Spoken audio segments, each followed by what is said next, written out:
Hey YouTube, this is Ziggy J, and I want to do a brief video about the Chris Watts situation. For those of you who may not know by now, I just recently found out the situation myself because I do happen to live under a rock. Chris Watts was a husband who murdered his wife and two daughters, pretty much smothering them to death, smothering them to death, and then stashing their bodies pretty much near a location where he worked. He recently did get convicted and get life, not life. Well, no, he did get life in jail. He did get life in jail. And people are kind of giving their hypotheses and their theories about why he did what he did. And I just wanted to give my own opinion. A lot of people are saying that Chris snapped because if you look at pictures with him and his wife and him and his daughters, Chris looks relatively happy. He's smiling. He looks very engageful with his daughters. Also, his wife, very, very often she blogged on social media through her Facebook account. She would make videos and go live and do vlogs. And in those vlogs, at least in some of them, Chris looked like a pretty content guy. Now, of course, looks are looks. Behind the scenes, though, they were in debt. They were in financial debt. Chris was cheating. They were having marital issues. Their daughters also were sick because the mother, Shanann, she has lupus. And, we have lupus. She had a hard time pretty much being able to conceive and give birth to both of her daughters. And they sustained some health issues as a result. So there was a lot of medical bills and debt. So, and I believe Chris and Shanann was also very, very behind on their rent, or their mortgage rather. They had a $300,000 home, and they were behind on their mortgage. So there was a lot going on there as far as medical bills, debt, about to have your, pretty much their home is about to be foreclosed, etc., etc. So there was a lot going on there for both of them. And through that, Shanann tried to put up a brave face. So did Chris. But yeah, Chris was unfaithful to Shanann. Through some other text message conversations, things like that, Shanann was trying to fix the relationship. She was buying self-help books, trying to get Chris to work on a marriage as well. And you can see Chris started losing kind of more and more interest in trying to resolve things. So here is my theory. Of course, this is my opinion. I'm not an expert on the situation. Everything that I've told you or explained in this video can be found online, can be found in other videos online where people have done the research into the situation in the background. So did Chris snap? Personally, I don't think Chris snapped. I think that Chris met someone who was younger and prettier than Shanann, and he wanted to start over. Because simply just leaving is not always the answer. There were a lot of people who asked, well, why didn't he just leave? Why didn't he get a divorce? He could have just left. Well, Chris had a baby on the way, and he had two small children. So, at the time of Shanann's murder, she was not aware that Chris was cheating. So for Chris, this is a sticky situation. One, he wants to get out. It's clear that he is not interested in this relationship. He's cheating with someone else, and he wants out. The mistress of his did not know that Shanann was pregnant with another baby. Shanann was actually pregnant with Chris's unborn son, and the mistress did not know this. So you figure, walking away from this relationship, you have alimony, child support, and then you're still in debt.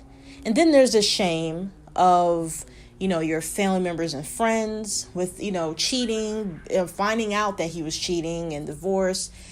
some people don't understand that divorce is still to some communities, especially religious ones, a huge stigma.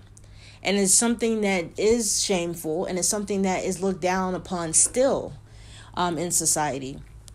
So I think that Chris felt trapped. And I think that he felt in his mind that the only way out, the only way he was going to be able to start a new life, was to erase his old one. And I feel like he did not believe or think that his mistress was going to accept him with a new baby on the way and 2 small daughters. Now, I'm not in any way implying that these murders were justified. These murders were horrendous. At the end of the day, there's no excuse for murder. Whether Chris felt trapped, whether he felt like he was going to be shamed, or whatever the case was that was going through his mind, murder was not the answer. Anything else would have been acceptable.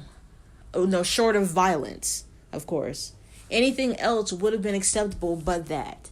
These 4 people lost their lives. 2 little girls never got the chance to grow up and be young women and live their lives and have children of their own. Shanann, who tried so hard, she barely was able to give birth or even become pregnant with her first 2 daughters. The son was pretty much a surprise because she was able to conceive and give birth to him despite having lupus. So her life being snuffed out, her unborn child's life being snuffed out, and these 2 little girls was a tragedy. And in no way am I implying at all that Chris had any good reason for this. I'm just trying to make sense of what might have been his thought process. It's not always easy to just leave. Leaving is not always the best answer. It's easy to say, oh, well, if you don't want to be with this person, or you don't want to do this and you don't want to do that, just leave, just go. Well, that's not always the answer. If you're already in hundreds of thousands, possibly hundreds of thousands of dollars in debt, and then you have possibility of alimony and the almost guarantee possibility of child support, coming your way, because I'm pretty sure Shanann was not going to allow Chris to walk away without feeling the impact of his decision. Again, I don't know Shanann. I don't know what kind of character she has.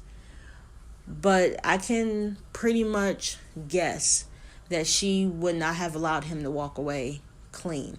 Now, of course, in a marriage, she was going to be entitled to something. However, I think that she would have tried to take him to the cleaners, being as though he was being unfaithful, etc., etc.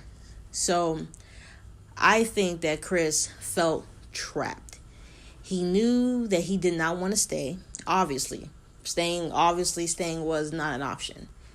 And he also knew that he could not just walk away without having his life ruined financially and possibly losing his new love interest, because like I said before, she did not know that Shanann was pregnant with Chris's unborn son. Chris did not divulge his information to her. She had no idea. So Chris might have hid that part from her because Chris didn't want her to leave him. I mean, people will hide huge things like that for the sake of their own selfish desires. I feel like Chris felt if she knew this came to the light, she would not want to be with him, and leaving and all the things that he would have went through to leave would have been all for naught. So that's what I believe. Also, there have been some side conversation about Shanann and how she treated Chris and her personality. It has come to light, or really has been implied through videos, that a lot of the time Shanann kind of emasculated Chris. She made it seem like Chris was her servant, that she could get him to do whatever she wanted him to do. Now, understand this. When men feel emasculated in a relationship, typically they do one of 2 things. They leave, or if they feel like they can't leave, they do things that are a lot more drastic. They'll find a way to get out of that situation. They feel like they can't just walk out of the door, either because the woman has some kind of, either because of marriage and kids or whatever, or they feel like, they just feel like they can't leave that way. They will sometimes resort to things that are drastic when they are being slighted and emasculated. So I think that also might tie into it a little bit.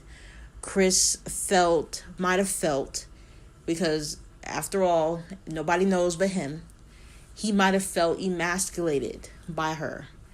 On top of the fact that he felt like he probably just could not leave without having all of this money and custody battles. So why not just erase his old life and start anew? So that's what I think. I don't think Chris just snapped one day, went in on a murderous rampage, and killed his family. I think that it was premeditated. I think that Chris was going over this for a while in his mind on, how can I leave? How can I get out of this situation? How can I start a new life with this person that I love or want or desire scot-free? And I have to worry about, how can I leave this life behind and start a new one without all the baggage that comes with it, because there is going to be baggage. And he somehow rationalized in his mind that murder was the only way. Once again, these were 4 precious lives that were snuffed out and didn't have the chance to live. And I hope they all 4 rest in peace. This was a terrible, terrible event to have taken place. I hate to say it, there are a lot of men who feel like Chris did. Now, of course, they may not have the nerve or the, just the value system to go out, or moral system rather, to go out and murder their family. But they do feel trapped, and they feel like they want to erase or leave the life that they were living to start a new life with someone else. Women feel this way too, but men definitely feel like Chris. Chris was just one of many, because there have been men who have offed their families before. Chris just felt like this was like the only option for him, and rationalized this in his mind that this was just the only thing that he could do. So those are my thoughts about the whole Chris Watts situation and why he may have done it, and why I think he did not just snap one day and go and kill his family. I think this was very much premeditated. I think that he had went in over and over and over in his mind with ways on how to erase his previous life and start a new life with someone else. If you have any questions or comments about anything I've said in this video, just leave them in the comment section below.